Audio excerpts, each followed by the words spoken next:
The second equity issue that we are going to look at is silent exclusion. Now, of course, if you never come to school, you're excluded.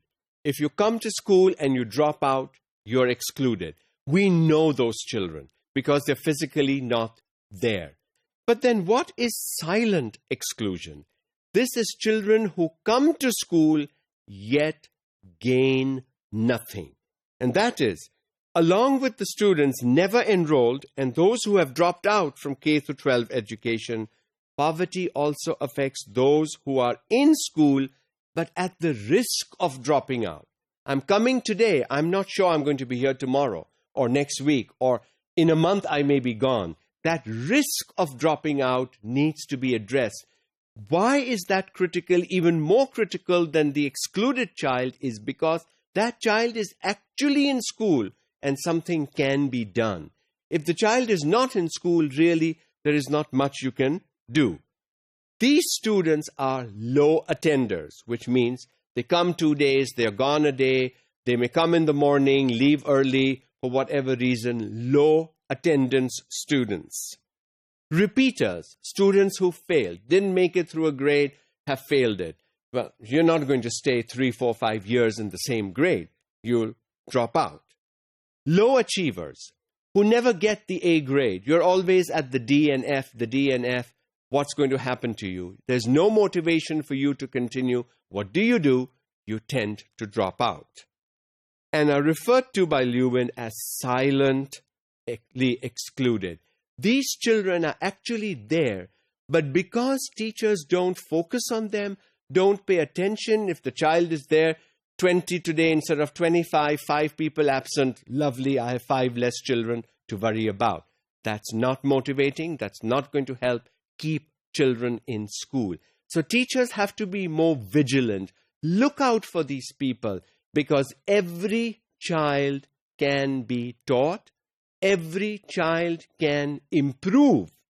Yes, every child is not going to get the A grade though. The identification of silently excluded students due to poverty is by its very nature difficult. But if it's the same teacher in the classroom, it may be difficult to identify these kids, especially your low achievers, if you're not giving regular tests, regular assessments, and you only wait for the midterm or the final or the end of the year promotion exam and whatever to decide, this kid has failed, let the kid go. So a lot of changes need to be made in the system of classroom practices so that these kinds of students are identified early and helped. Low attendance. The child is aged 6 to 15 and the child has more than one absence every week. That's cause for concern. A teacher who sees this child was absent twice this week. Next week, the child is absent twice again. That doesn't mean that you do nothing. Next time the child comes, pull the child, sit with the child, talk to the child, find out why he missed 2 days, 2 weeks in a row. That is critical. Do not ignore the missing child from the classroom.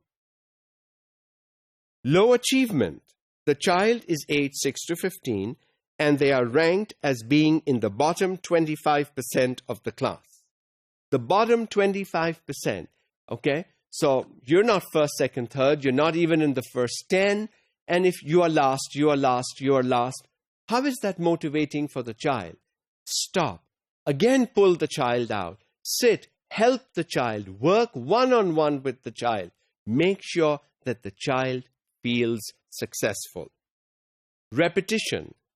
The child again is aged 6 to 15 and the parents report that the child has repeated a year of school at least once.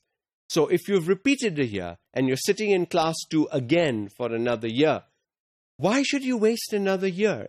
It should be an eye-opening experience for the teacher to see this child is repeating. What can I do? How can I help the child? How can I use the child so that I can do better work with this child? Research indicates that the majority of low achievers and grade repeaters in primary and secondary schools come from significantly lower income groups. because these children are expected to do other things, work in the fields, work in the homes, act as babysitters for younger siblings, and so on and so forth. When children are expected to do these other tasks that really is not part of what they should be doing, they will be low achievers. Unfortunately, many subtle mechanisms within schools, and this is both private and public, which is government schools, push students towards silent exclusion and ultimately declare them to be education misfits. You will never learn, you will never learn, you will never learn. All this negativity that the child receives, the child cannot learn with this kind of negativity. So we have to change how we say even the negative things to a child in a positive way. Motivate the child to remain in school. Help the silently excluded child to remain in school and be successful.